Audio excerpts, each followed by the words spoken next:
K-Prize telah diganggu oleh Bomo. Tunggu selepas ini. Assalamualaikum warahmatullahi wabarakatuh dan salam sejahtera. Selamat datang ke channel Ali Bosco.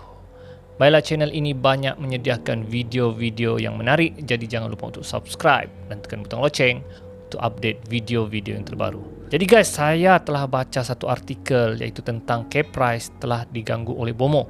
Jadi saya tertarik dengan cerita ini dan saya cuba selidiki apakah punca K-Prize diganggu oleh Bomo. So, saya dapat baca dalam satu Instagram di mana K-Prize dia mengulas tentang isu Ariel Zafril yang telah menjumpai 3 barang sihir di rumah dia. Tiga objek misteri, Ariel Zafril dan keluarga hampir kena sihir. First of all, Malaysia, bukan artis je kena. Orang jual sate di tepi jalan. K-Prize ni dia ulaslah isu Ariel Zafril ni dan dia katakan kalau boleh Jabatan Agama ambil tindakan kepada bomo-bomo berkenaan. Cuma nak bagi cadangan kepada pihak JAKIM dan JAIS. Apa kata mereka buat unit khas bukan untuk tangkap basah tetapi untuk tangkap bomo dan orang-orang yang main sihir dan santau. Tangkap Sihir, yang terlibat. sebab benda ni benda mistik, agak sukar untuk dibuktikan jika seseorang bomo tersebut menggunakan sihir. Jadi kalau dalam mahkamah pun kita perlukan evidence, okey, bukti. Jadi kalau kita cakap dia sihir kita, dia hantar sihir dengan kita, tapi kita tidak ada bukti, kita hanya bagi sangkaan. Jadi sukar untuk buat tindakan terhadap bomo-bomo yang menggunakan sihir ini. Saya rasa agak sukar lah untuk kalau mau buat tangkapan bomo sebab dia menyihir. Memang agak sukar dan agak mustahil. Okay? Dan selepas K-Prize buat video tersebut, dia telah diganggu oleh seorang bomo. Cuba istighfar lah. Astaghfirullahalazim, astaghfirullahalazim. Kau pandai ya? Pandai kau ya? Cuba astaghfirullahalazim, astaghfirullahalazim. Dan dia telah mendapat satu panggilan misteri dari seorang bomo dan mengatakan K-Prize ada mengganggu anaknya, okey, anaknya. Dan dia mewakilkan seorang ustaz lah untuk menjawab panggilan tersebut. Dan panggilan tersebut dia ada caki maki, memang sakit telinga lah kalau kita dengarnya. Dan dia ajak K-Prize untuk berjumpa, okey. Dan dia mengaku dia adalah bomo, di mana ustaz tersebut dia cuba suruh istighfar mengucap tapi dia tidak mau. Dan ustaz tersebut cakap kemungkinan dia adalah bomo. So, namun video tersebut telah di-delete, okey, oleh Instagram, okey. Dan K-Prize buat video sekali lagi. Dia kata dia telah terpaksa, okey, mengambil 2 orang pengawal keselamatan dan memasang ruqyah di pejabatnya. Biasanya dia pasang lagu lah. Hello guys, today we're back in the office. Selepas kes bomo koyak malam tadi, K-Prize terpaksa pasang 2 bodyguard dengan 1 ustaz. And plus at the office today, tak ada siapa boleh dengar lagu. Kita terpaksa pasang ayat-ayat ruqyah. Jadi itulah yang telah berlaku kepada K-Prize. Okey, dia ambil langkah berjaga-jaga agar tidak diganggu oleh bomo berkenaan. Okey. Jadi pada pendapat saya, isu mengenai mungkin gara-gara K-Prize dia buat video, dia cakap tangkap bomo, mungkin banyak bomo-bomo yang terasa hatilah akibat apa yang K-Prize tersebut cakap.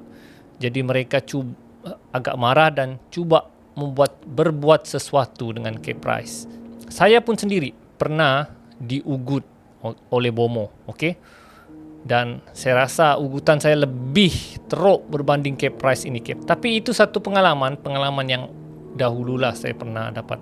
Dan kamu sedia maklum, saya ini dahulu seorang magician, okey, ahli silap mata.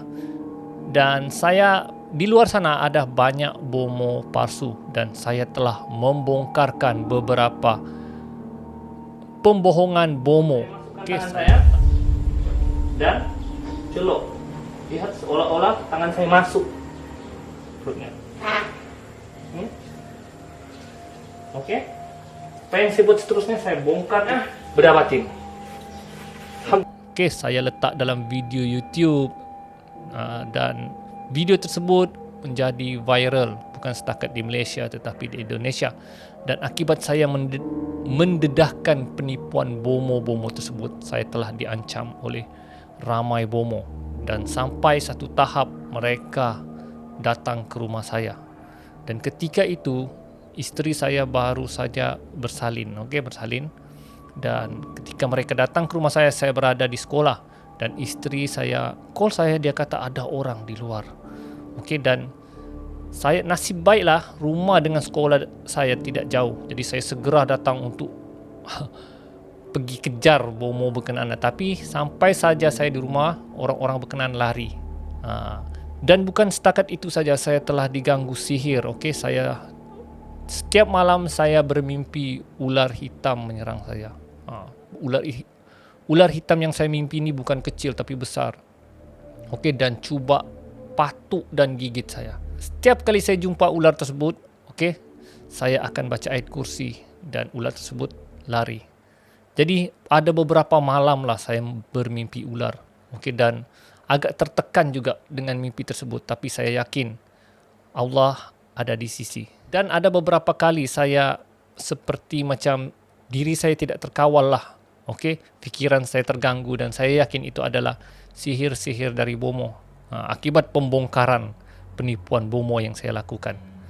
Namun saya kuat, saya lawan, dan akhirnya alhamdulillah benda tersebut saya dapat lawan, dan alhamdulillah saya masih selamat. Jadi saya cadangkan kepada Caprice untuk buat report polis terhadap panggilan ugutan tersebut. Sebab nombor tersebut kita boleh jejak. Polis boleh jejak siapakah pemilik nombor tersebut, dan polis boleh ambil tindakan terhadap ugutan tersebut. Ditambahkan lagi dengan bukti video, jadi saya rasa tidak ada masalah untuk mendakwah lelaki yang buat panggilan ugutan kepada Caprice. Dan bro Caprice, anda tidak perlu takut dengan bomo-bomo ini. Anda perlu kuatkan dinding diri dengan baca doa, zikir, solat. InsyaAllah benda ini dapat dilawan. Kalau kita takut, kalau kita gerun dengan orang, mereka akan berusaha untuk menghantar sihir dengan anda. Jadi Caprice, kuatkan semangat, banyakkan baca doa. Yakinlah Allah melindungi kita. Dan cadangan Caprice untuk Jabatan Agama mengambil tindakan kepada bomo-bomo yang menyihir ini memang agak mustahil lah. Sebab sihir ni seperti yang kita katakan, kita tidak boleh dakwah dengan begitu saja. Sebab dia tidak sama dengan kes jenayah yang meninggalkan bukti, yang meninggalkan kesan. Kalau sihir, sukar. Orang tu tiba-tiba kena rasuk, orang tu tiba-tiba muntah darah, orang tersebut tiba-tiba mati, tapi tidak ada bukti kuku yang ada bomo yang menyihirnya, atau ada bukti orang tersebut yang menyihirnya. Jadi luar susah, amat sukar untuk Jabatan Agama ambil tindakan terhadap kes-kes yang berkaitan dengan sihir ini. Jadi setakat itu saja video saya. Saya harap Caprice terus kuat dan tabah menghadapi ujian ini. Kita berjumpa lagi di video akan datang. Ali bosku, Assalamualaikum.